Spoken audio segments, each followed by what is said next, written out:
Kiranya kasih karunia dan damai sejahtera dari Allah Bapa dan dari anaknya Tuhan Yesus Kristus menyertai saudara sekalian.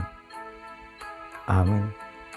Shalom Bapak Ibu dan saudara-saudara yang dikasihi Tuhan Yesus Kristus.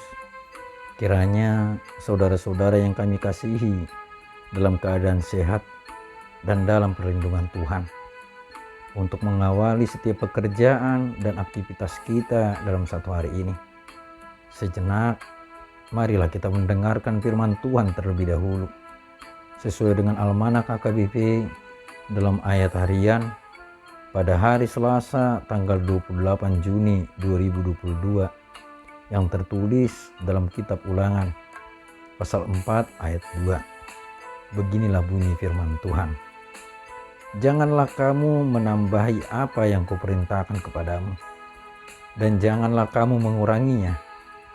Dengan demikian, kamu berpegang pada perintah Tuhan Allahmu yang kusampaikan kepadamu. Janganlah kamu menambahi apa yang kuperintahkan kepadamu, dan janganlah kamu menguranginya. Dengan demikian, kamu berpegang pada perintah Tuhan Allahmu yang kusampaikan kepadamu. Demikianlah bunyi firman Tuhan. Bapak, Ibu, dan saudara-saudara yang dikasihi Tuhan Yesus Kristus, ada 10 perintah Allah yang kita kenal dengan hukum Taurat. Hukum Taurat ini mengacu pada hal yang harus dilakukan dan hal yang tidak boleh dilakukan. Artinya ada perintah dan ada larangan di dalam hukum Taurat. Hukum ini tidak boleh ditambahi dan dikurangi oleh manusia, tapi harus dilakukan. Namun orang-orang Yahudi malah menambahi hukum tersebut. Ada 613 hukum dalam agama Yahudi yang disebut dengan mitzvot. Dari ke 613 hukum ini dibagi menjadi 2 bagian. Yang pertama, bagian perintah yang disebut mitzvot aseh sebanyak 248 hukum. Dan bagian yang kedua yaitu bagian larangan yang disebut mitzvot lota aseh sebanyak 248 hukum. Dalam hal ini orang-orang Yahudi tidak memegang perintah Allah karena mereka telah menambahkan hukum atau perintah Allah tersebut. Nah, dengan perantaraan Musa lah Allah menyampaikan ke-10 perintahnya yang sudah ditetapkan Allah agar tidak dirubah-rubah lagi, yaitu tidak ditambahi atau dikurangi. Dengan memegang perintah Allah sebagai ketetapan atau peraturan hidup, maka bangsa Israel akan hidup dan bisa memasuki tanah Kanaan. Dalam ayat 1 pada nas ini dikatakan, maka sekarang, hai orang Israel, dengarlah ketetapan dan peraturan yang kuajarkan kepadamu untuk dilakukan, supaya kamu hidup dan memasuki serta menduduki negeri yang diberikan kepadamu oleh Tuhan Allah nenek moyangmu. Jadi karena mereka berpegang pada ketetapan atau perintah Allah, maka mereka pun hidup dan sampai di tanah Kanaan.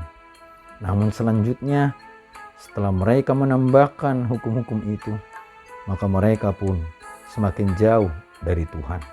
Mereka seperti manusia-manusia agamis yang bertopengkan agama saja, yang menentukan hal yang halal dan haram. Saudara-saudara, ketika perkataan atau pernyataan kita ditambah-tambahkan atau dikurangi, tentunya kita tidak senang. Hal itu bisa dikatakan sebagai hoaks atau sebuah kebohongan. Demikian juga dengan Allah. Dia yang telah membuat ketetapan itu tidak akan senang, bahkan menjadi murka ketika perkataannya ditambah-tambahi atau dikurangi. Oleh sebab itu, ia pun harus mengutus Tuhan Yesus untuk menggenapi hukum Taurat dan memberitahukan hukuman bagi mereka yang mengubahnya. Dalam Matius 5 ayat 17-19 dikatakan, janganlah kamu menyangka bahwa aku datang untuk meniadakan hukum Taurat atau kitab para nabi. Aku datang bukan untuk meniadakannya, melainkan untuk menggenapinya. Karena aku berkata kepadamu, sesungguhnya selama belum lenyap langit dan bumi ini, satu iota atau satu titik pun tidak akan ditiadakan dari hukum Taurat sebelum semuanya terjadi. Karena itu siapa yang meniadakan salah satu perintah hukum Taurat sekalipun yang paling kecil dan mengajarkannya demikian kepada orang lain, ia akan menduduki tempat yang paling rendah di dalam kerajaan surga. Tetapi siapa yang melakukan dan mengajarkan segala perintah-perintah hukum Taurat, ia akan menduduki tempat yang tinggi di dalam kerajaan surga. Nah, oleh sebab itu saudara-saudara, hukum Taurat hanya ada 10, tidak kurang dan tidak lebih. Janganlah menambahinya dan menguranginya.